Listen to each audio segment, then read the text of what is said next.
श्री गणेशाय नमः। प्यारे भक्तों, आज है शुक्रवार। आज मैं आप सभी को सुनाने जा रही हूँ माँ लक्ष्मी की व्रत कथा। कथा को प्रसन्नचित्त मन से बड़े ही प्रेम से सुन करें। माता की कृपा से आपकी सभी मनोकामना अवश्य पूरी होगी। उसे बोलिए लक्ष्मी नारायण की जय, श्री कृष्ण भगवान की जय, राधा रानी की जय।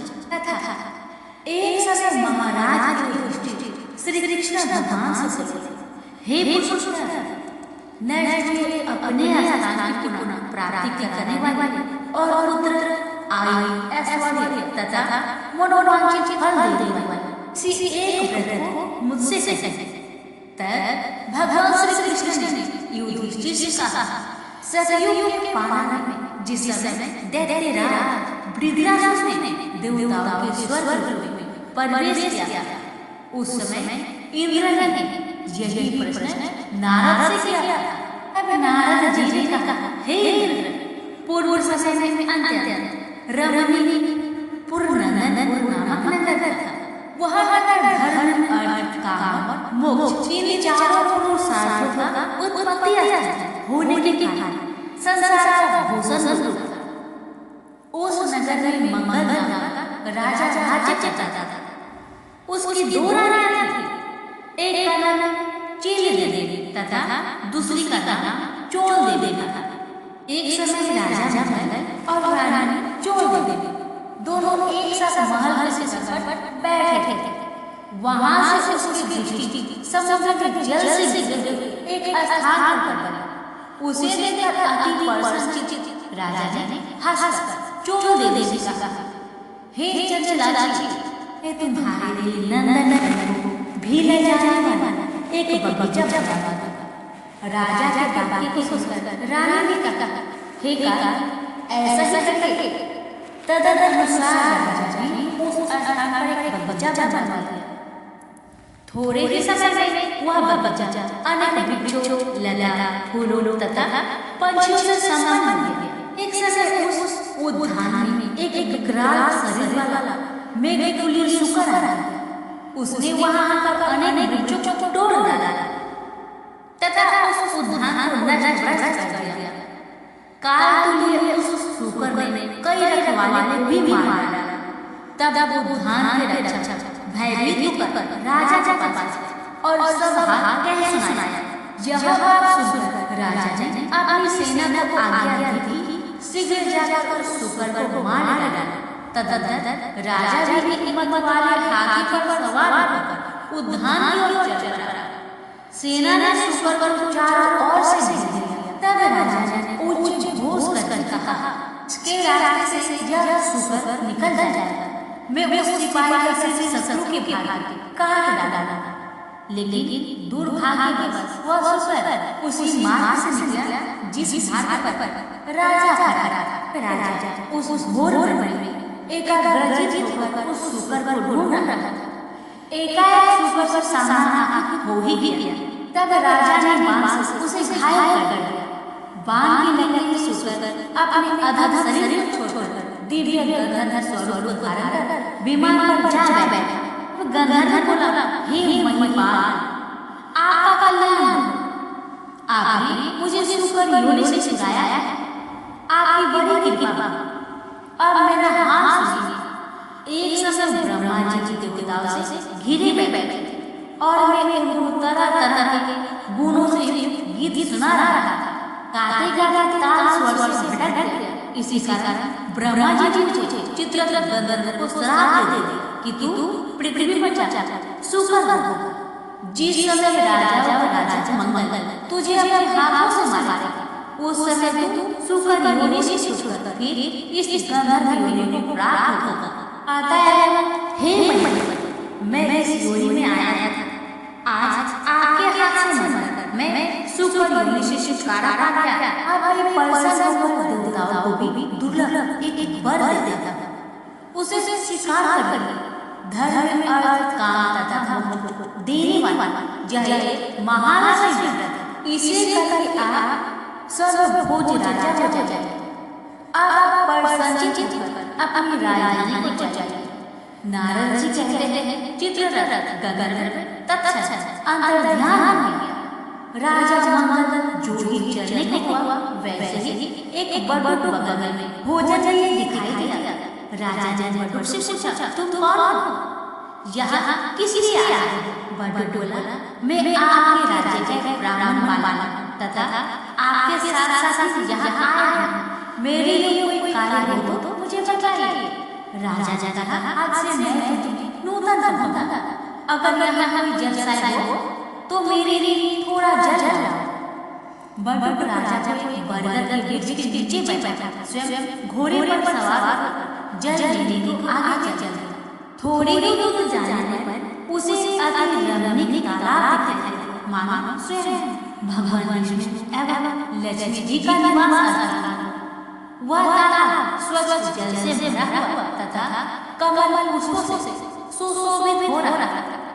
तालाब के किनारे अनेक स्त्रियां कथा कह रही थी। बड़बड़ ने स्त्रियों को अपना परिचय दिया तथा उनसे व्रत की कथा के बारे में पूछा। स्त्रियों ने कहा, हमने महालक्ष्मी जी का व्रत किया है, सो उनकी कथा कह रहे हैं। स्त्रियों ने बड़बड़ को व्रत की विधि तथा फल भी बताया। स्त्रियों ने कहा कि तुम इस उत्तम व्रत करो तथा अपने राजा से भी कराओ। यदि कोई उत्तम व्यक्ति मिल जाए तो उससे भी व्रत कराओ, किंतु नास्तिकों को सामने व्रत कभी न करना। वह स्वयं पानी पी एवं घोड़े को पानी बिना राजा के जल देकर घोड़े पर सवार होकर चल दिया। राजा को जल देकर उस व्रत का महात्म्य बताया और अनेक प्रकार की सामग्री एकत्र करके राजा से भी व्रत करवाया। तदनंतर वह राजा घोड़े पर सवार होकर ब्राह्मण बड़बड़ के साथ अपनी पुरी के निकट पहुंचा। अपने राजा को आते देख पूर्ववासी तुरही आदि बाजाओं को बजाते फूलमाला से उनका स्वागत किया। स्त्रियों के द्वारा फेंके हुए धान के लालों से पूजित हो उस ब्राह्मण बड़बड़ के साथ राजा मंगल अपनी पटरानी चोल देवी के महल में गए और जाते थे। रानी ने राजा के हाथ में एक डोरा बांधा देखा। इस पर रानी अत्यंत क्रोधित होकर कहा, मालूम होता है राजा शिकार के बहाने किसी दूसरी स्त्री के पास गया था। उसी के सौभाग्य के लिए राजा ने हाथ में यह डोरा बांध रखा है। उसी का भेजा हुआ ब्राह्मण वाला भी मुझे देने आया है। ऐसा विचार करके चोल देवी ने राजा के हाथ में बंधा डोरा तोड़कर पृथ्वी पर डाल दिया। संयोगवश उसी समय चील देवी भी एक दासी कुछ देने आया था। उसने वह डोरा उठाकर उस ब्राह्मण बड़बड़ से उसका कारण पूछा। बड़बड़ ने दासी को सारी बात बताई और व्रत के बारे में भी बताया। तब दासी ने चील देवी के पास जाकर वह व्रत बताया और ब्राह्मण को बुलाकर विधिवत महालक्ष्मी जी का उत्तम व्रत पूजन किया। एक वर्ष बाद महालक्ष्मी के दिन चील देवी के महल में बाजाओं का शब्द यह सब राजा मंगल ने भी सुना। तब राजा जब महालक्ष्मी के व्रत का ध्यान आया और वो बड़बड़ से कहने लगा, अरे आज महालक्ष्मी जी की पूजा करता था और मेरा डोरा रहा है। यह पूछने पर बड़बड़ ने चोल देवी के द्वारा डोरा तोड़े जाने की बात बताई। यह सुनकर राजा चोल देवी पर कुपित और कहने लगा, आज मैं चील देवी के साथ पूजा करूंगा। तब राजा बड़बड़ के साथ चील देवी के महल में गया। तभी लक्ष्मी जी एक वृद्धा को धारा कर चोल देवी के महल में उसकी परीक्षा लेने गए। चोल देवी ने वृद्धा भला बुरा कहकर वहां से चले जाने का कहा। तब वृद्धा महालक्ष्मी ने चोल देवी को सलाह दी तो सुकर मुखी हो जा और यह मंगल कोलापुर हो जाए। तभी से शहर कोलापुर कहलाने लगा। लक्ष्मी जी वहां से चल चील देवी के महल में आया तो वहाँ अनेक प्रकार से उनकी सम्मान पूर्वक पूजा हुई। पूजन के बाद चील देवी ने साक्षात लक्ष्मी जी का पूजन किया। तब लक्ष्मी जी की बोली, मैं तुमसे पूर्णतः संतुष्ट हूँ, तुम जो चाहो सो मांगो।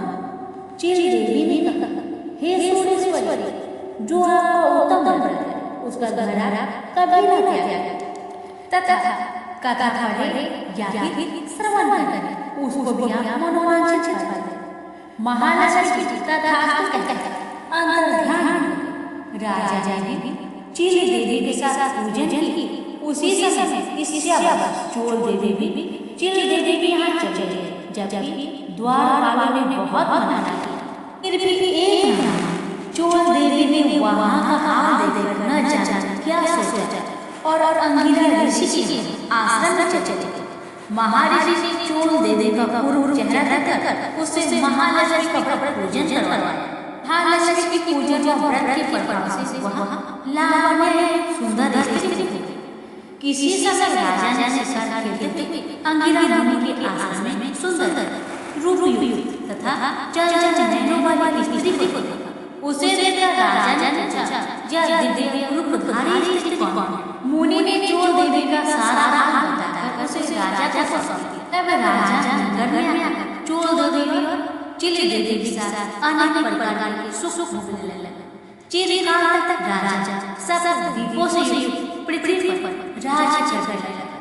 महालक्ष्मी की व्रत के प्रभाव से बड़बड़ राजा का मंत्री बना। वह राजा पृथ्वी के समस्त सुखों को भोगता अंत में जाकर आकाश में विष्णु देव नक्षत्र बन स्थित हुआ। नारद जी बोले, हे सब व्रतों में उत्तम व्रत मैंने तुमसे कहा, जिसकी कथा मात्र सुनने से मनोवांछित प्राप्त हो जाता है। जिस प्रकार तीर्थों में परिवार देवताओं में भगवान और नदियों में गंगा मानी जाती है, उसी प्रकार यह व्रत सभी व्रतों में उत्तम है। हे धर्म काम और मोक्ष की इच्छा से हुई इस व्रत को कर। इसके करने से महालक्ष्मी धन कीर्ति आयु यश पुत्र आदि सब कुछ देती है। श्री कृष्ण ने युधिष्ठिर से बोले, हे नारद जी द्वारा कहा गया यह व्रत देवराज इंद्र ने किया। आप भी इस व्रत को करें तो अवश्य ही मनोवांछित की प्राप्ति होगी। यह कथा श्री कृष्ण भगवान ने महाराज युधिष्ठिर से कही। अतः मनोकामना सिद्धि के लिए सभी लोगों को यह व्रत करना चाहिए। प्रेम से बोलिए लक्ष्मी नारायण। लाखों की जनसंख्या को अपने में समेटे कुशीनगर एक महानगर था। जैसे कि अन्य महानगरों की जीवनचर्या होती है, वैसा ही कुछ यहाँ भी था। यानी बुराई अधिक और अच्छाई कम था, पाप अधिक पुण्य कम था। इसी कुशीनगर में हरिवंश नामक एक सदगृहस्थ अपनी पत्नी दामिनी के साथ सुखी संपन्न जीवन गुजार रहा था। दोनों ही बड़े नेक और संतोषी स्वभाव के थे। धार्मिक कार्य अनुष्ठानों में उनकी अपार श्रद्धा थी। दुनियादारी से उनका कोई विशेष लेना देना नहीं था। अपने में ही मग्न गृहस्थी की गाड़ी में खींचे चले जा रहे थे। इसी ने ठीक ही कहा है, संकट और अतिथि के आने के लिए कोई समय निर्धारित नहीं होता। कुछ ऐसा ही हुआ दामिनी के साथ, जब उसका पति हरिवंश जाने कैसे बूढ़े लोगों की संगत में फंस गया। तो घर गृहस्थी से उसका मन उचट गया। देर रात शराब पीकर घर आना और गाली गलौज तथा मारपीट करना उसका नित्य का नियम सा बन गया था। जुए, रट्टे, रेस तथा वैश्य गामन जैसे बुरे कर्म भी कुछ संगति की बदौलत उसके पल्ले पड़ गए। धन कमाने की तीव्र लालसा ने हरिवंश की बुद्धि हर ली और उसको अच्छे बुरे का भी ज्ञान न रहा। घर में जो कुछ भी था सब उसके दुर्शनों की भेंट चढ़ गया। जो लोग पहले उसका सम्मान करते थे अब उसे देखते ही रास्ता बदलने लगे। भूखमरी की हालत में भिखमंगों के समान उनकी स्थिति हो गई थी। लेकिन दामिनी बेहद संयमी और आस्थावान थी तथा संस्कारी स्त्री थी। ईश्वर पर उसे अटल विश्वास था। वह जानती थी कि यह सब कर्मों का फल है। दुख के बाद सुख तो एक दिन आना ही है। इस आस्था को मन में लिए वह ईश्वर भक्ति में लीन रहती और प्रार्थना करती कि उसके दुख शीघ्र ही दूर हो जाए। समय का चक्र अपनी रफ्तार से चलता रहा। अचानक एक दिन दोपहर के समय द्वार पर हुई दस्तक की आवाज सुनकर दामिनी की तंद्रा भंग हुई। अतिथि सत्कार के भय मात्र से उसकी अंतरात्मा कांप उठी, क्योंकि घर में अन्न का एक दाना भी नहीं था जो अतिथि की सेवा में अर्पित किया जा सकता। फिर भी संस्कारों की ऐसी प्रबलता थी कि उसका मन अतिथि सत्कार को उद्धत हो उठा। उसने उठकर द्वार खोला, देखा सामने एक दिव्य पुरुष खड़ा था। बड़े बड़े घुंघराले श्वेत केश, चेहरे को ढके हुए लहराती दाढ़ी, गेरुए वस्त्र का अवतरण पहने उनके चेहरे से तेज टपक पड़ रहा था। आंखों मानो अमृत वर्षा कर रही हो। उस दिव्य पुरुष को देखकर दामिनी को अपार शांति का अनुभव हुआ और वह उसे देखते ही समझ गई कि आगत वास्तव में कोई पहुंचा हुआ सिद्ध महात्मा है। उनके मन में अतिथि के प्रति गहन श्रद्धा के भाव उमड़ पड़े और वह उसे सम्मान सहित घर के भीतर ले आई। दामिनी ने जब उसे फटे हुए आसन पर बैठाया तो वह मारे लज्जा की जमीन पे गिर से गई। उधर वह संत पुरुष दामिनी की ओर एकटक निहारे जा रहे थे। घर में जो कुछ बचा खुचा था दामिनी ने अतिथि सेवा में अर्पित कर दिया, पर उसने इस पर कोई ध्यान नहीं दिया। वह तो बस दामिनी को यूं ही निहारे जा रहे थे, मानो उसे कुछ याद दिलाने की चेष्टा कर रहे हो। जब काफी देर तक दामिनी कुछ न बोली तो उन्होंने कहा, बेटी मुझे पहचाना नहीं क्या? उसका यह प्रश्न सुनकर दामिनी जैसे सोते से जागी और अत्यंत सकुचाते हुए मृदुल स्वर में बोली, महाराज मेरी धृष्टा को क्षमा करें, तो आप जैसे दिव्य पुरुष को मैं पहचान कर भी नहीं पहचान पा रही हूँ। पारिवारिक कष्टों ने तो जैसे कि मेरी सोचने समझने की शक्ति ही छीन लिया है, लेकिन यह निश्चित है कि संकट के इस घड़ी में मुझे आप जैसे साधु पुरुष की सहारा है। तभी जैसे दामिनी को कुछ याद आया, वह उस साधु के चरणों में गिरकर बोल उठी, अब मैं आपको पहचान गई हूँ महाराज। स्नेहा रूपी अमृत की वर्षा करने वाले अपने शुभ चिंतक को कोई कैसे भूल सकता है भला? वास्तव में वह साधु मंदिर की राह के मध्य में बनी अपनी कुटिया के बाहर बट वृक्ष के नीचे बैठ साधना किया करते थे और मंदिर आने जाने वालों सभी श्रद्धालुओं से प्रणाम करके स्वयं को कृतार्थ अनुभव करते थे। दामिनी भी उनमें से एक थी। जब पिछले काफी दिनों से उसने उसे मंदिर की ओर आते जाते नहीं देखा तो उसकी कुशल क्षेम जानने के लिए पूछताछ करते हुए उसके घर की ओर आ निकले थे। हमने अभी अपनी सोच में ही डूबी हुई थी कि साधु महाराज ने मौन भंग किया। क्या कारण है पुत्री, तू आजकल मंदिर आती जाती दिखाई नहीं पड़ती? मुझे क्या कष्ट है बता, शायद मैं तेरी कुछ सहायता कर सकूं। व्यक्तिगत दुखों के बोझ तले दबा हो तो ऐसे में सहानुभूति के दो काफी बोल काफी होते हैं।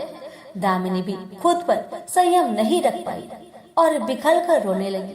तभी वह साधु वत्सल पूर्वक स्वर्ण में बोले, मन छोटा करने की समस्या हल नहीं होती। सुख दुख तो एक गाड़ी के दो पहियों के समान है, इनका आना जाना तो जिंदगी भर लगा ही रहता है। अपना दुख किसी को बता देने से मन हल्का हो जाता है। कुछ देर चुप रहने के बाद दामिनी ने बोलना शुरू किया, महाराज सर्व सुखों से भरपूर था मेरा घर, कण कण में खुशियों का नृत्य होता था। पति भी नेक और ईमानदार थे, सदा जीवन उच्च विचार की आधारशिला पर टिकी हुई थी। हमारी गृहस्थी रुपए पैसे की भी कोई कमी नहीं थी। सुबह शाम घर में ईश्वर वंदना होती थी, लेकिन अचानक न जाने किसकी नजर लग गई। हमारा भाग्य हमसे उठ सा गया है। मेरे पति कुसंगति में फंसकर अपना सब कुछ गवा बैठे हैं। अब तो ऐसा लगता है जैसे मैं भी साथ छोड़कर जाने को तैयार बैठा है। भिखारियों से भी बदतर स्थिति हो गई है हमारी। दामिनी की करुण व्यथा सुनकर साधु का हृदय हाहाकार कर उठा। वह द्रवित स्वर में बोल उठे, बेटी कर्म का लेखा तो भोगना ही पड़ता है। तुम्हारे कष्टों का भी कर्मों से नाता है, लेकिन तुम चिंता ना करो, सब कुछ पहले जैसा हो जाएगा। दुख के बाद ही सुख आता है। दुख सहे बिना सुख की सच्ची अनुभूति हो ही नहीं सकती। तुम माँ लक्ष्मी के प्रति श्रद्धा जारी रखो। सबका उद्धार करने वाली प्रेम का छलकता सागर है माँ लक्ष्मी। अपने भक्तों पर सदैव उनकी कृपा दृष्टि रहती है। तुम संपूर्ण आस्था के साथ माँ वैभव लक्ष्मी का व्रत करना शुरू करो, तुम्हारी साधना अवश्य रंग लाएगी। दामिनी एक संस्कारी स्त्री थी, धर्म कर्म में उसकी आगाध आस्था थी। माँ वैभव लक्ष्मी के व्रत की बात सुनकर उसका चेहरा दमक उठा। बोली, महाराज, यदि इस व्रत को करने से मेरे परिवार पर आई विपदा टल सकती है तो मैं इसे जरूर करूंगी। आप मुझे बताएं कि इस व्रत को कब और कैसे किया जाता है। साधु महाराज दामिनी की भक्ति भावना देखकर प्रसन्न होकर बोले, बेटी, सारे जगत का कल्याण करने वाली माँ वैभव लक्ष्मी की व्रत की विधि में कल्याण तुम्हें बता रहा हूँ। प्रत्येक शुक्रवार को यह व्रत किया जाता है। सर्वप्रथम जितने शुक्रवार को यह व्रत करना हो उसका संकल्प लेकर माँ वैभव लक्ष्मी को मन ही मन प्रणाम करें। स्नान आदि से निवृत्त होकर स्वच्छ धवल वस्त्र पहनकर पूरब दिशा की ओर मुख करके आसन पर बैठे। सामने एक चौकी पर चावल की एक ढेरी लगाकर उस पर पानी से भरा कलश स्थापित करें, जो तांबे का होना चाहिए। कलश को कटोरी से ढक दे और उस कटोरी में कोई भी स्वर्ण भूषण रखे। सोना ना हो तो चांदी का भूषण रखे, वह भी पास ना हो तो रुपए का सिक्का भी काम दे सकता है। शुद्ध घी का दीपक तथा अगरबत्ती जलाए और मन ही मन पूर्ण श्रद्धा के साथ माँ वैभव लक्ष्मी का जाप करते रहे। श्री यंत्र माँ लक्ष्मी का प्रिय यंत्र है, उसे सत सत नमन करे। फिर यंत्र उपलब्ध ना हो तो पुस्तक में दिए गए उसके स्वरूप से काम चल जाएगा। साथ ही माँ वैभव लक्ष्मी के सभी स्वरूप को नमस्कार करे। कटोरी में रखे गहने या रुपए पर हल्दी, कुमकुम तथा अक्षत अर्पित करे। कोई भी मिष्ठान प्रसाद रूप में रखे। संभव ना हो पाए तो गुड़ या शक्कर से भी काम चला सकते हैं। फिर श्रद्धा पूर्वक माँ की आरती करे। 14 बार प्रेम सहित बोली, जय माँ वैभव लक्ष्मी। माँ वैभव लक्ष्मी मेरी मनोकामना पूरी करे, ऐसा संकल्प लेकर सच्चे मन से माँ से विनती करे। प्रसाद बांटे और स्वयं भी ग्रहण करे। दिन में एक बार स्वास्तिक भोजन करे। यदि संभव हो तो उपवास रखे। पूजा में रखा गहना या रुपया लाल कपड़े में लपेटकर सुरक्षित रखे। यह आगे आने वाले शुक्रवार को पूजा में काम आएगा। कलश में भरा जल तुलसी के पौधे को समर्पित करे तथा अक्षत पंछियों को आहार स्वरूप डाले। ऐसी शास्त्रोक्त विधि से व्रत करने वालों को शीघ्र फल मिलता है। साधु महाराज के मुख रविंद्र से यह वृत्तांत सुनकर दामिनी पुलकित हो उठी। उनके चरण स्पर्श कर उत्साहित स्वर में बोली, अब लगे हाथ उद्धापन के विधि भी बता दे महाराज, इसके बिना तो व्रत अधूरा ही रह जाएगा। अवश्य बेटी, कहकर साधु महाराज उद्धापन का विधि बताने लगे। चाहे जितने भी शुक्रवार प्राय 11 या 21 करने का संकल्प लिया हो, लेकिन मन में माँ वैभव लक्ष्मी के प्रति श्रद्धा तथा आस्था बराबर बनी रहनी चाहिए। जिस दिन अंतिम शुक्रवार का व्रत हो उस दिन शास्त्रोक्त विधि से उद्यापन किया जाता है। अन्य शुक्रवारों की भांति ही इस दिन भी पूजन करें। हाँ, प्रसाद के रूप में खीर अवश्य रखें। पूजा के बाद नारियल फोड़कर 7 कुंवारी कन्याओं के चरण धोकर कुमकुम का तिलक लगाकर पूजन करें। उन्हें सामर्थ्य अनुसार दक्षिणा दे और माँ वैभव लक्ष्मी व्रत की पुस्तकें उपहार स्वरूप भेंट में दे। फिर प्रसाद के रूप में खीर वितरित करे। अब माँ वैभव लक्ष्मी के सभी स्वरूप को मन ही मन नमन करते हुए कहे, हे माँ, यदि मैंने शुद्ध तथा निर्मल हृदय से आपकी स्तुति करते हुए वैभव लक्ष्मी व्रत विधि विधान अनुसार पूर्ण किया हो तो मेरी मनोकामना सही पूर्ण करना। संतानहीनों को संतान देने वाली, दुखियों का दुख हरने वाली, अखंड सौभाग्य का वरदान देने वाली, कुंवारी कन्याओं को मन चाह वर दिलाने वाली माँ वैभव लक्ष्मी, आपकी महिमा अपरंपार है। अपने हर भक्त की विपत्तियां हरकर उन्हें सुख समृद्धि प्रदान करना। साधु महाराज से वैभव लक्ष्मी व्रत का शास्त्रोक्त ज्ञान प्राप्त करके दामिनी भाव विभोर हो उठी। उसे अपने भीतर एक अनोखे तथा अस्मित आत्मबल का संचार होता महसूस हुआ। उसने भी माँ वैभव लक्ष्मी के 21 व्रत आते शुक्रवार से शुरू करने का संकल्प लेकर साधु महाराज को आदर सहित विदा किया और मन ही मन माँ वैभव लक्ष्मी का स्तुति गान करने लगे। 2 दिन बाद ही शुक्रवार आ गया। उससे पहली रात दुखों के मारे दामिनी ठीक से सो भी नहीं सकी। माँ वैभव लक्ष्मी के व्रत करने से उसकी समस्याओं का अंत हो जाएगा, यह सोचकर वह मुख अंधेरे ही उठ बैठी। स्नान आदि कर स्वच्छ वस्त्र धारण किए। आसन पर पूर्व दिशा की ओर मुख करके दामिनी ने अपने सम्मुख रखी चौकी पर चावल की छोटी सी ढेरी बनाकर उस पर तांबे का कलश रखा। लेकिन जब स्वर्ण भूषण रखने की बात आई तो धर्म संकट में पड़ गई। सारे गहने पति के दुर्सनों की भेंट चढ़ चुके थे। विवाहित स्त्री थी तो मंगलसूत्र भी उतार कर नहीं रख सकती थी और कोई गहना था ही नहीं। तभी उसे उस नन्ही पायलों का स्मरण आया जो उसने अपने आने वाली संतान के लिए बनवा कर रखे थे और अपने पति की निगाहों से भी बचा कर रखे थे। उसने झटपट वह पायल निकाली और गंगा जल से धोकर उसे शुद्ध करके कलश पर रखी, कटोरी में डाल दिया। डिब्बे के तली से बची खुची शक्कर निकालकर उसे प्रसाद के रूप में रखा और विधि अनुसार व्रत किया। सर्वप्रथम उसने अपने पति को प्रसाद दिया। आने वाला पूरा सप्ताह बड़ी ही हंसी खुशी से बीता। बात बात पर झल्ला उठने वाला उसका पति अपेक्षाकृत शांत तथा संयम रहा।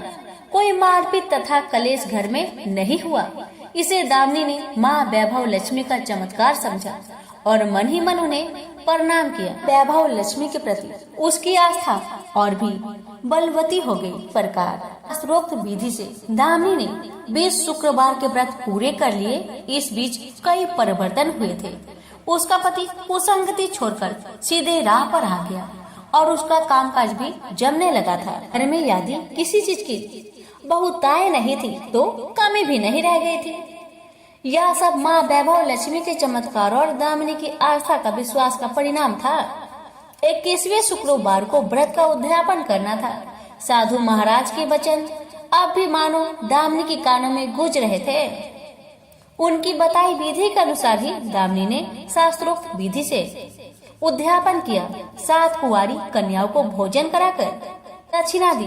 आसपास की सौभाग्यवती स्त्रियों में प्रसाद तथा वैभव लक्ष्मी व्रत कथा की पुस्तकें वितरित की। माँ वैभव लक्ष्मी के हर स्वरूप प्रणाम किया और कहा, आपकी महिमा निराली है माँ। आपने मेरे सारे दुख हर लिए, मेरी सभी मनोकामनाएं पूर्ण कर दी माँ। मेरा उजरा घर फिर से बस गया। मेरा यह नया जीवन आप ही की देन है माँ। मैं आजीवन आपकी पूजा अर्चना करूंगी और दूसरों को भी आपकी महिमा से अवगत कराकर वैभव लक्ष्मी व्रत रखने के लिए प्रेरित करूंगी। तो बोलिए प्रेम से, जय माँ वैभव लक्ष्मी की जय, आपकी सदा ही जय हो। संतोषी माता के व्रत को करने वाला कथा कहते वह सुनते समय हाथ में गुड़ व भुने चने रखे। सुनने वाले संतोषी माता की जय, संतोषी माता की जय, इस प्रकार जय जयकार मुख से बोलते जाए। कथा समाप्त होने पर हाथ का गुड़ चना गौ माता को खिलाए। कलश में रखा हुआ गुड़ चना सबको प्रसाद रूप में बांटे। कथा से पहले कलश को जल से भरे, उसके ऊपर गुड़ चने से भरा कटोरा रखे। कथा समाप्त होने और आरती होने के बाद कलश के जल को घर में सब जगह पर छीर के और बचा हुआ जल तुलसी की क्यारी में डाल दे। 1.25 रुपए का गुड़ चना लेकर माता का व्रत करे। गुड़ घर में हो तो ले ले, विचार न करे, क्योंकि माता भावना की भूखी है। कम ज्यादा का कोई विचार नहीं चाहिए। जितना भी आपसे बन पड़े अर्पण करे। श्रद्धा और प्रेम से प्रसन्न मन हो व्रत करना चाहिए। व्रत के उद्यापन में 2.5 सेर खाजा, मोमन दाल पूरी, खीर चने का साग नैवेद्य रखे। घी का दीपक जला संतोषी माता की जय जयकार बोले। नारियल फोड़े। इस दिन घर में कोई खटाई न खाए और न किसी को खाने को दे। इस दिन 8 लड़कों को भोजन कराए। देवर जेठ के लड़के मिलते हो तो दूसरों को न बुलाना। कुटुंब में न मिले तो ब्राह्मण के रिश्तेदारों के या फिर पड़ोसियों के लड़के को बुलाए, उन्हें खटाई की कोई वस्तु ना दे तथा भोजन कराकर यथाशक्ति दक्षिणा दे। नगद पैसे ना दे, कोई वस्तु दक्षिणा में दे। व्रत करने वाला कथा सुन प्रसाद ले, एक समय भोजन करे। इस तरह से माता प्रसन्न होगी और दुख दरिद्रता दूर होकर मनोकामना पूरी होगी। अब सुनिए कथा। पहले बोलिए संतोषी मैया की जय हो। एक बुढ़िया थी, उसके 7 पुत्र थे, 6 कमाने वाले और एक निकम्मा था। बुढ़िया माँ 6 पुत्रों की रसोई बनाती, भोजन कराती और जो बचता वह 7वें को देती थी। परंतु वह बड़ा भोला था, मन में कुछ विचार न करता था। एक दिन अपनी पत्नी से बोला, देखो मेरी माता का मुझ पर कितना प्यार है। वह बोली, क्यों नहीं, सबका जूठा बचा हुआ तुमको जो खिलाती है। वह बोला, ऐसा भी कहीं हो सकता है, मुझे तुम्हारी बातों पर भरोसा नहीं। जब तक मैं अपनी आँखों से ना देख लूं, मैं मान नहीं सकता। पत्नी ने कहा, देख लोगे तब मानोगे। कुछ दिन बाद बड़ा त्योहार आया।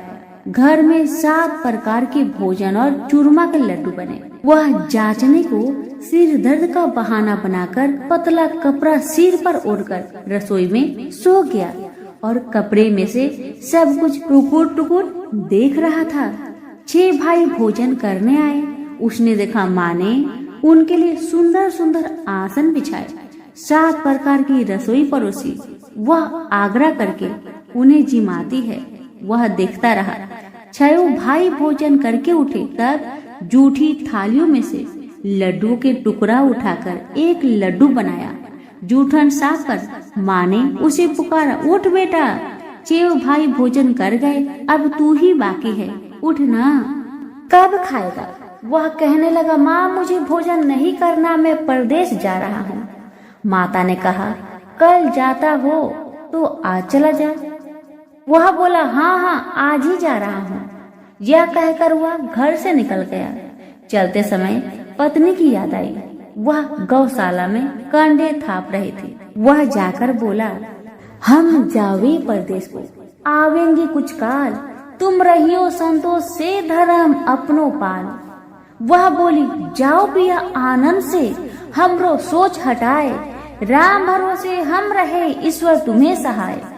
देवो निशानी अपनी, देख धरु मन धीर, सुधी हमारी ना बिसारी, रखियो मन गंभीर। वह बोला, मेरे पास तो कुछ नहीं, यह अंगूठी है, सो ले लो और अपनी निशानी मुझे दे। वह बोली, मेरे पास क्या है, यह गोबर भरा हाथ है। यह कह उसकी पीठ में गोबर की हाथ की थप्पी मार दी। वह चला गया। चलते चलते दूर देश में पहुंचा। वहाँ एक साहूकार की दुकान थी। वहीं जाकर रहने लगा और कहने लगा, भाई मुझे नौकरी पर रख लो। साहूकार को जरूरत भी थी तो वह बोला, ठीक है रह जा। लड़के ने पूछा, तनख्वाह क्या दोगे? साहूकार ने कहा, काम देखकर दाम मिलेगा। साहूकार की नौकरी मिली। वह सवेरे 7 बजे से रात तक नौकरी करने लगा। कुछ दिनों में साहूकार का सारा लेन देन का हिसाब, ग्राहकों को माल बेचना, सारा काम करने लगा। साहूकार के 7-8 नौकर थे। सब चक्कर खाने लगे कि या तो बहुत होशियार बन गया।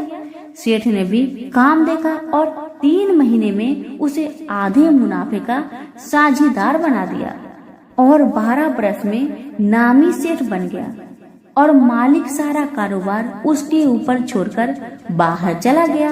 अब उधर पत्नी के साथ क्या होता है उसे सुनिए। सास ससुर उसे दुख देने लगे। सारी गृहस्थी का काम करा के उसे लकड़ी लेने जंगल में भेजते और घर की रोटियों की आटे से जो भूसी निकलती थी उसकी रोटी बनाकर रख दी जाती थी और फूटी नारियल की खोपड़ी में पानी। इस तरह दिन बीतते रहे। एक दिन की बात है, वह लकड़ी लेने जा रही थी कि रास्ते में बहुत सी स्त्रियां संतोषी माता की व्रत करती दिखाई दी। वहीं खड़ी हो वह भी कथा सुन और बहनों से बोली, बहन तुम किस देवी देवता का व्रत करती हो? और इसके करने से क्या फल होता है? इस व्रत के करने की विधि क्या है? यदि तुम अपने इस व्रत का विधान मुझे समझाकर कहोगी तो मैं भी तुम्हारा बड़ा एहसान मानूंगी। तब उनसे एक स्त्री बोली, सुनो, यह संतोषी माता का व्रत है। इसके करने से निर्धनता, दरिद्रता का नाश होता है, लक्ष्मी आती है, मन की चिंताएं दूर होती है, घर में होने से मन को सुख, प्रसन्नता और शांति मिलती है। व्रत के दिन घर में खटाई कोई न खाए। यह सुनकर बहू चल दी। रास्ते में लकड़ी बोझ को बेच दिए और उन पैसों से गुड़ चना ले माता के व्रत की तैयारी कर आगे चली गई और सामने मंदिर देख पूछने लगी, यह मंदिर किसका है? सब बच्चे कहने लगे, संतोषी माता का मंदिर है। यह सुन माता के मंदिर में जा माता के चरणों में लौटने लगी। दिन हो विनती करने लगी, माँ, मैं निपट मूर्ख हूँ, व्रत के नियम कुछ नहीं जानती, मैं बहुत दुखी हूँ। हे माता जगत जननी, मेरा दुख को दूर कर, मैं तेरी शरण में हूँ। माता को दया आई। एक शुक्रवार बीता कि दूसरे शुक्रवार को ही इसके पति का पत्र आया और तीसरे को उसका भेजा पैसा भी आ गया। यह देख जेठानी मुंह सिकुड़ने लगी, इतने दिनों में इतना पैसा आया, इसमें क्या बड़ाई है? लड़के ताने देने लगे कि काकी बुलाने से भी नहीं बोलेगी। बेचारी सरलता से कहती, भैया पत्र आवे, रुपया आवे तो हम सबके लिए अच्छा है। ऐसा कहकर आंखों में आंसू भरकर संतोषी माता के मंदिर में आ मातेश्वरी के चरणों में गिरकर रोने लगी। माँ, मैंने तुमसे पैसा नहीं, मुझे पैसे से क्या काम है माँ, मुझे तो अपने सुहाग से काम है। मैं तो अपने स्वामी के दर्शन और सेवा मांगती हूँ। तब माता ने प्रसन्न होकर कहा, जा बेटी, तेरी स्वामी आएगा। यह सुन खुशी से बावली हो घर का काम काज करने लगी। अब संतोषी माँ विचार करने लगी, इस भोली पुत्री से मैंने तो कह दिया तो उसका पति आएगा, पर आवेगा कहाँ से? वह तो इसे सपने में भी याद नहीं करता। उसे याद दिलाने के लिए मुझे जाना पड़ेगा। इस तरह माता बुढ़िया के सपना में जा प्रकट हो कहने लगी, साहूकार के बेटे, सोता है या तू जागता है? वह बोला, माता, सोता भी नहीं जागता भी नहीं, बीच में ही हूँ, कहो क्या आज्ञा है? माँ कहने लगी, तेरा घर बार कुछ है या नहीं? वह बोला, मेरा सब कुछ है माँ, बाप भाई बहन व पत्नी, क्या कमी है? माँ बोली, भोले पुत्र, तेरी स्त्री घोर कष्ट उठा रही है, तेरे माँ बाप उसे दुख दे रहे हैं, वह तेरे लिए तरस रही है, तू उसकी सुधि ले। वह बोला, माता, यह तो मुझे मालूम है, परंतु जाऊं कैसे? परदेश की बात है, लेन देन का कोई हिसाब नहीं, जाने का कोई रास्ता नजर नहीं आता। माँ, कैसे चला जाऊं? माँ कहने लगी, मेरी बात मान, सवेरे नहा धोकर माता का नाम ले, घी का दीपक जला, दंडवत कर दुकान पर बैठ जा, देखते देखते तेरा लेन देन चुक जाएगा, माल बिक जाएगा, साज होते होते धन का ढेर लग जाएगा। तब सवेरे बहुत जल्दी उठ उसने लोगों से अपने सपने की बात कही, तो वे सब उसकी बात अनसुनी कर दिल लगी उड़ाने लगे कि कहीं सपने भी सच होते हैं। एक बूढ़ा बोला, देख भाई, मेरी बात मान, इस तरह साच झूठ करने के बदले देवता ने जैसा कहा है वैसा ही करो, तेरा इसमें क्या जाता है? अब बूढ़े की बात मानकर नहा धोकर संतोषी माता को दंडवत कर घी का दीपक जलाकर दुकान पर बैठ गया। थोड़ी देर में क्या देखता है कि दिन वाले रुपए लाए, लेने वाले हिसाब लेने लगे, कोठे में भरे सपनों के खरीदार नगद दाम में सौदा करने लगे। शाम तक धन का ढेर लग गया। माता का यह चमत्कार देख खुशो मन में माता का नाम ले घर जाने की वास्ते गहना कपड़ा खरीदने लगा और वहाँ के काम से निपटकर तुरंत रवाना हुआ। वहाँ पत्नी बेचारी जंगल में लकड़ी लेने जाती। लौटते वक्त माता जी की मंदिर में विश्राम करती है।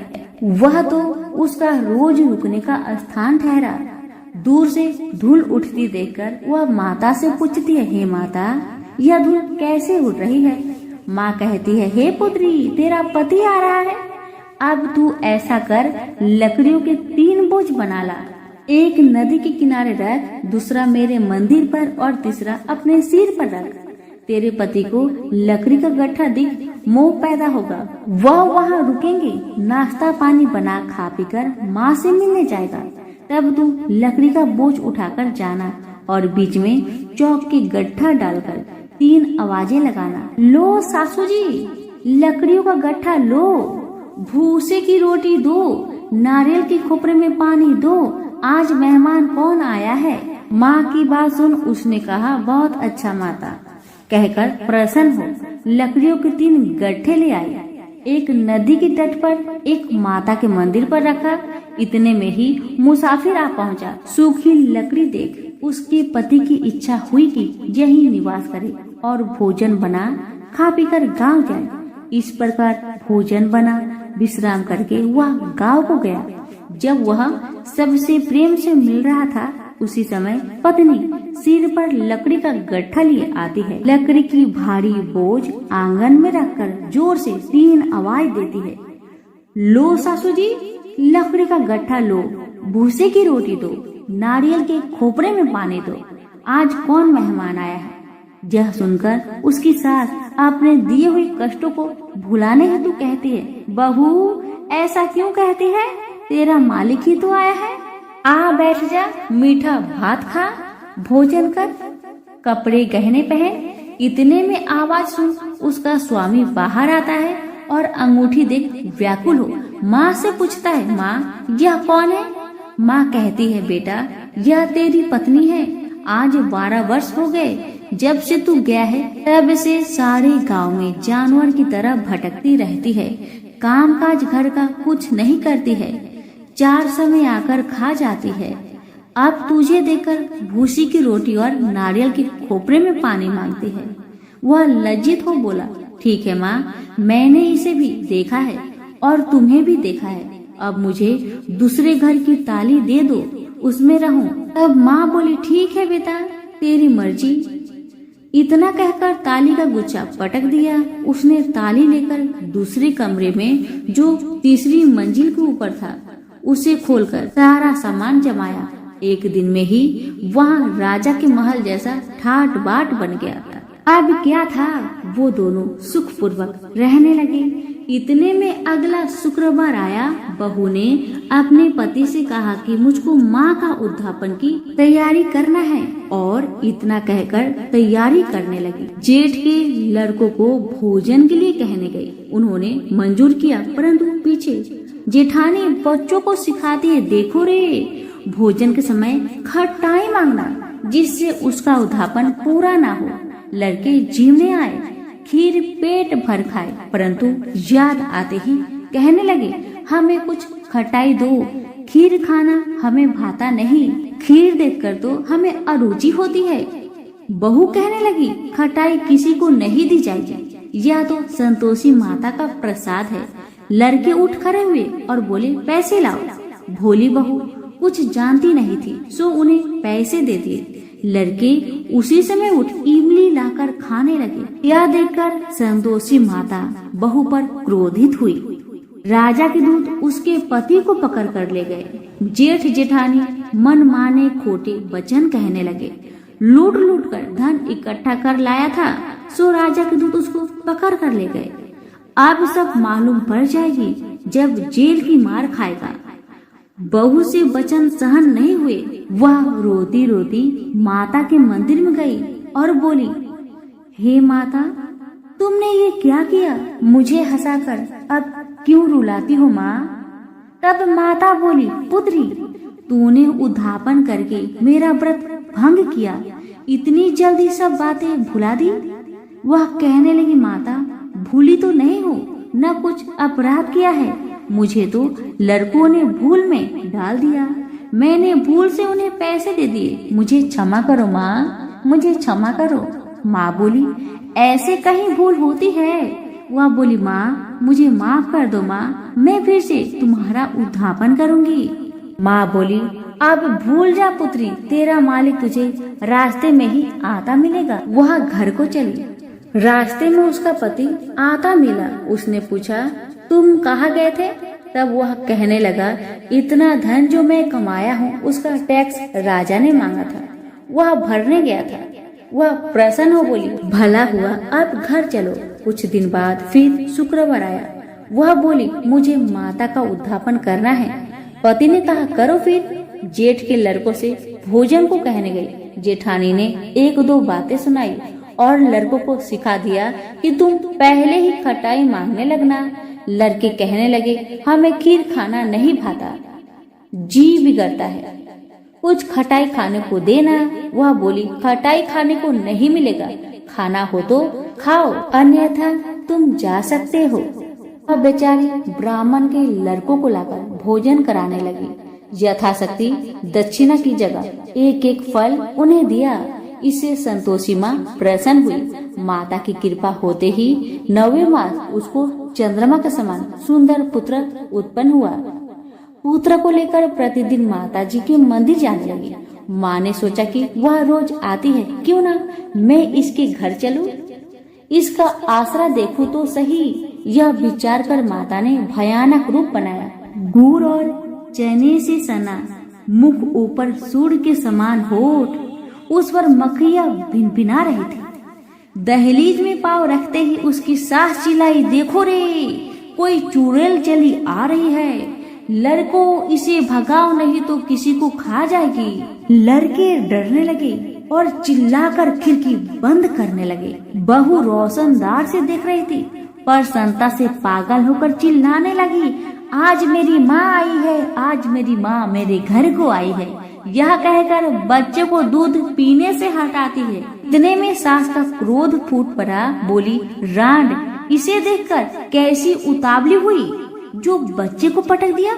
इतने में माँ के प्रताप से जहाँ देखो वही लड़के ही लड़के नजर आने लगे। वह बोली, माँ जी, जिनका मैं व्रत करती हूँ, यह तो वही संतोषी माता है। इतना कहा झट से सारे घर के किवाड़ खोल देती है। सबने माता के चरण पकड़ लिए और विनती कर कहने लगे, हे माता, हम मूर्ख हैं, हमें अज्ञानी हैं, पापी हैं, तुम्हारे व्रत की विधि हम नहीं जानते, तुम्हारे व्रत भंग कर हमने अपराध किया है माँ। हे माँ, आप हमारा अपराध क्षमा करो। उस प्रकार माता प्रसन्न हुई। माता ने बहू को जैसा फल दिया वैसा माता सबको दे। जो पढ़े उनका मनोरथ पूर्ण हो, जो सुने उनका भी मनोरथ पूर्ण हो। तो प्रेम से बोलिए, संतोषी माता की जय हो। एक समय की बात है, काशी निवासी धनंजय की पत्नी का नाम सुलक्षणा था। उसे अन्य सब सुख प्राप्त थे, केवल निर्धनता ही उसके दुख का कारण था। यह दुख उसे हर समय सताता था। एक दिन सुलक्षणा पति से बोली, स्वामी, आप कुछ उद्यम करो तो काम चले, इस प्रकार कब तक काम चलेगा।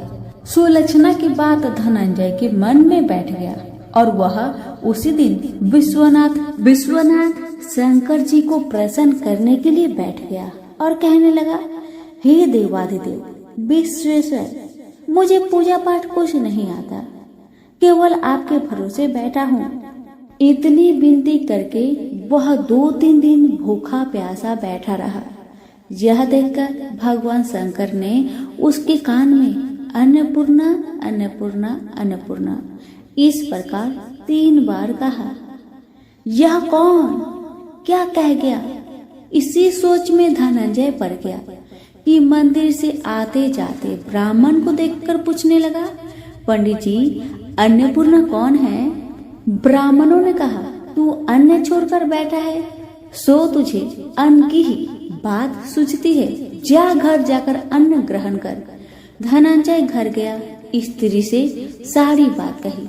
वह बोली, नाथ, आप चिंता ना करें, स्वयं शंकर जी ने यह मंत्र आपको दिया है, वे स्वयं ही खुलासा करेंगे, आप फिर जाकर उनकी आराधना करें। धनंजय फिर जैसा का तैसा पूजा में बैठ गया। रात्रि में शंकर जी ने आज्ञा दी, कहा तू पूर्व दिशा में चला जा, वह अन्नपूर्णा का नाम जपता जाता और रास्ते में फल खाता, झरनों का पानी पीता जाता। इसी प्रकार कितने ही दिनों तक चलता गया। वहां उसे चांदी सी चमकती वन की शोभा दिखने में आई। सुंदर सरोवर दिखने में या उसके किनारे कितनी अप्सराएं झुंड बनाए बैठी थी और शायद माँ अन्नपूर्णा इस प्रकार बार बार कहती थी। यह अगहन मास की उजेली रात्रि थी और आज से ही व्रत का ये आरंभ था। जिस शब्द की खोज करके वह निकला था वह उसे वहां सुनने को मिला। धनंजय ने उनके पास जाकर पूछा, हे देवियों, आप यह क्या कर रही हो? उन सब ने कहा, हम सब माँ अन्नपूर्णा का व्रत करते हैं। व्रत करने से क्या होता है? यह किसी ने किया भी है? इसे कब किया जाए? कैसा व्रत है और कैसी विधि है? मुझे भी कहो। वे कहने लगी, इस व्रत को सब कोई कर सकता है। 21 दिन तक के लिए 21 गांठ का सूत लेना चाहिए। 21 दिन यदि ना बने तो एक दिन उपवास करे, या भी ना बने तो केवल कथा सुनकर प्रसाद ले। निराहार रहकर कथा कहे। कथा सुनने वाला कोई ना मिले तो पीपल के पत्तों को रख, सुपारी या घृत कुमारी वृक्ष को सामने कर, दीपक को साक्षी कर, सूर्य, गाय, तुलसी या महादेव को बिना कथा सुनाए मुख में दाना न डाले। यदि भूल से कुछ पड़ जाए तो एक दिवस फिर उपवास करे। व्रत के दिन क्रोध न करे और झूठ न बोले। धनंजय बोला, इस व्रत के करने से क्या होगा? वे कहने लगी, इसके करने से अंधों को नेत्र मिले, लूलों को हाथ मिले, निर्धन के घर धन आए, बाझिन को संतान मिले, मूर्खों को विद्या आए। जो जिस कामना से व्रत करे माँ उसकी इच्छा पूरी करती है। वह कहने लगा, बहनों, मेरे भी धन नहीं है, विद्या नहीं है, कुछ भी तो नहीं है। मैं तो दुखिया ब्राह्मण हूँ, मुझे इस व्रत का सूत दोगी? हाँ भाई, तेरा कल्याण हो, तुझे देगी। ले, इस व्रत का मंगल सूत्र ले। धनंजय ने व्रत किया। व्रत पूरा हुआ तभी सरोवर में से 21 खंड की स्वर्ण सीढ़ी हीरा मोती जड़ी प्रकट हुई। धनंजय जय अन्नपूर्णा अन्नपूर्णा कहता जाता था। इस प्रकार कितनी ही सीढ़ियां उतर गया तो क्या दिखता है कि करोड़ों सूर्य से प्रकाशमान अन्नपूर्णा माँ का मंदिर है। उसके सामने स्वर्ण सिंहासन पर माता अन्नपूर्णा विराजमान है। सामने भिक्षा हेतु शंकर भगवान खड़े हैं। देवगनाएं चंवर डुलाती है। कितनी ही हथियार बांधे पहरा देती है। धनंजय दौड़कर जगदम्बा के चरणों में गिर गया। देवी उसकी मन का कलेश जान गई। धनंजय कहने लगा, माता, आप तो अंतर्यामिनी हो, आपको अपनी दशा क्या बताऊं? माता बोली, मेरा व्रत किया है, जा, संसार तेरा सत्कार करेगा। माता ने धनंजय की जिह्वा पर बीज मंत्र लिख दिया।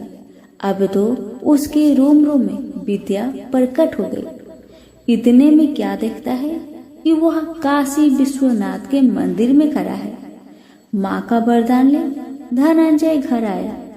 सुलक्षणा से सब बात कही। माता जी की कृपा से उसके घर में संपत्ति उमड़ने लगी। छोटा सा घर बहुत बड़ा गिना जाने लगा। जैसे शहद के पत्तों में मक्खियां जमा होती है, उसी प्रकार उनके सगे संबंधी आकर उसकी बड़ाई करने लगे। कहने लगे, इतना धन और इतना बड़ा घर, सुंदर संतान नहीं हो तो इस कमाई का कौन भोग करेगा? सुलक्षणा से संतान नहीं है, इसलिए तुम दूसरा विवाह करो। अनिच्छा होते हुए भी धनंजय को दूसरा विवाह करना पड़ा। और सती सुलक्षणा को सौत का दुख उठाना पड़ा। इस प्रकार दिन बीतते गया। फिर अगहन मास आया। नए बंधन से बंधे पति से सुलक्षणा ने कहलाया कि हम व्रत के प्रभाव से सुखी हुए हैं, इस कारण यह व्रत छोड़ना नहीं चाहिए। यह माता जी का प्रताप है जो हम इतने संपन्न और सुखी है। सुलक्षणा की बात सुन धनंजय उसके यहाँ आया और व्रत में बैठ गया। नई बहू को इस व्रत की खबर नहीं थी। वह धनंजय के आने की राह देख रही थी। दिन बीतते गए और व्रत पूर्ण होने में 3 दिवस बाकी थे कि नई बहू को खबर पड़ी। उसके मन में ईर्ष्या की ज्वाला दहक रही थी। सुलक्षणा के घर आ पहुंची और उसने वहां भगदड़ मचा दी। वह धनंजय को अपने साथ ले गई। नए घर में धनंजय को थोड़ी देर के लिए निद्रा ने आ दबाया। इसी समय नई बहू ने उसका व्रत का सूत तोड़कर आग में फेंक दिया। अब तो माता जी का कोप जाग गया। घर में अकस्मात आग लग गई। सब कुछ जलकर खाक हो गया। सुलक्षणा जान गई और पति को फिर अपने घर ले आई। नई बहू उठकर पिता के घर जा बैठी। पति को परमेश्वर मानने वाली सुलक्षणा बोली, नाथ घबराना नहीं, माता जी की कृपा अलौकिक है। पुत्र को पुत्र हो जाता है और माता को माता नहीं होती। अब आप श्रद्धा और भक्ति से आराधना शुरू करो, वे जरूर हमारा कल्याण करेगी। धनंजय फिर माता के पीछे पड़ गया। फिर वही सरोवर सीढ़ी पर कट हुई। उसमें माँ अन्नपूर्णा कहकर वह उतर गया। वहां जा माता जी के चरणों में रुदन करने लगा। माता प्रसन्न हो बोली, यह मेरी स्वर्ण की मूर्ति ले, उसकी पूजा करना, तू फिर सुखी हो जाएगा। जा, तुझे मेरा आशीर्वाद है। तेरी स्त्री सुलक्षणा ने श्रद्धा से मेरा व्रत किया है, उसे मैंने पुत्र दिया है। धनंजय ने आंखें खोली तो खुद को काशी विश्वनाथ के मंदिर में खड़ा पाया। वहां से फिर उसी प्रकार घर को आया। इधर सुलक्षणा के दिन चढ़े और महीने पूरे होते ही पुत्र का जन्म हुआ। गांव में आश्चर्य की लहर दौड़ गई। मानता आने लगा। इस प्रकार उसी गांव के निसंतान सेठ के पुत्र होने पर उसने माता अन्नपूर्णा का मंदिर बनवा दिया। उसमें माता जी धूमधाम से पधारी, यज्ञ किया और धनंजय को मंदिर का आचार्य का पद दे दिया। जीविका के लिए मंदिर की दक्षिणा और रहने के लिए बड़ा सा सुंदर भवन दिया। धनंजय स्त्री पुत्र सहित वहां रहने लगा। माता जी की चढ़ावे में भरपूर आमदनी होने लगी। उधर नई बहू के पिता के घर डाका पड़ा, सब लूट गया। वे भीख मांगकर पेट भरने लगे। सुलक्षणा ने यह सुना तो उन्हें बुलावा भेजा, अलग घर में रख लिया और उनके अन्न वस्त्र का प्रबंध कर दिया। धनंजय, सुलक्षणा और उसका पुत्र माता जी की कृपा से आनंद से रहने लगे। माता जी ने जैसे इनके भंडार भरे वैसे सबके भंडार भरे। प्रेम से बोलिए, अन्नपूर्णा माता की जय हो। लक्ष्मी माता और अलक्ष्मी की कहानी। समुद्र मंथन के समय जब लक्ष्मी जी प्रकट हुई, कौस्तुभ मणि और लक्ष्मी जी विष्णु जी को मिले। जब विष्णु जी लक्ष्मी जी को अपनी पत्नी के रूप में स्वीकार करने लगे, तब लक्ष्मी जी ने कहा, मेरी एक बड़ी बहन और लक्ष्मी भी है और सनातन धर्म में कहा गया है कि पहले बड़ी बहन का विवाह होने के बाद ही छोटी बहन का विवाह होता है। आप पहले मेरी बड़ी बहन और लक्ष्मी का विवाह संपन्न कराए। तब एक उद्धालक नामक तपस्वी से विष्णु जी ने और लक्ष्मी का विवाह कर दिया। और लक्ष्मी के लाल नेत्र, दुर्बल शरीर, रूखे बाल थे, किंतु विष्णु जी के वाक्य के अनुसार उद्धालक ने उनसे विवाह किया और उन्हें अपने आश्रम ले गए। आश्रम में हवन सामग्री, वेद मंत्र, इन सब के होने के कारण लक्ष्मी को बहुत परेशानी हुई। उसने कहा, यह स्थान मेरे रहने योग्य नहीं है, जहाँ यज्ञदान आदि अतिथियों का सत्कार और पति पत्नी प्रेम से रहे, मैं वहाँ नहीं रह सकती। जहाँ दिन रात लड़ाई झगड़े हो, अतिथियों का सत्कार ना होता हो, मुझे ऐसा स्थान प्रिय है। तो उद्धालक और लक्ष्मी के साथ उनके लिए निवास स्थान ढूंढने के लिए निकले और उसको एक पीपल के वृक्ष के नीचे बैठा दिया। कहा कि जब तक मैं वापस ना लौटूं तब तक तुम यहीं पर रहना। जैसे ही कुछ समय बीत गया, लक्ष्मी वहीं बैठी रही, किंतु उद्धालक वापस नहीं आया। लक्ष्मी ने विलाप करना शुरू किया और उसका विलाप सुनकर लक्ष्मी जी ने विष्णु जी से कहा कि मेरी बहन किसी परेशानी में है, उसके रुदन की आवाज आ रही है। तब विष्णु जी और लक्ष्मी के पास आए और विष्णु जी ने लक्ष्मी को कहा कि पीपल का वृक्ष भी मेरा ही रूप है, तुम इसी वृक्ष पर निवास करो। अब जो तुम्हारी नित्य पूजा करेगा, तुम उनकी सब मनोकामना को पूर्ण करो। तभी से लक्ष्मी का निवास स्थान पीपल के वृक्ष पर है। विष्णु जी का स्वरूप होने के कारण और लक्ष्मी जी की बड़ी बहन का निवास स्थल होने के कारण पीपल का वृक्ष हमारे लिए पूजनीय है। प्रेम से बोलिए लक्ष्मी नारायण की जय हो।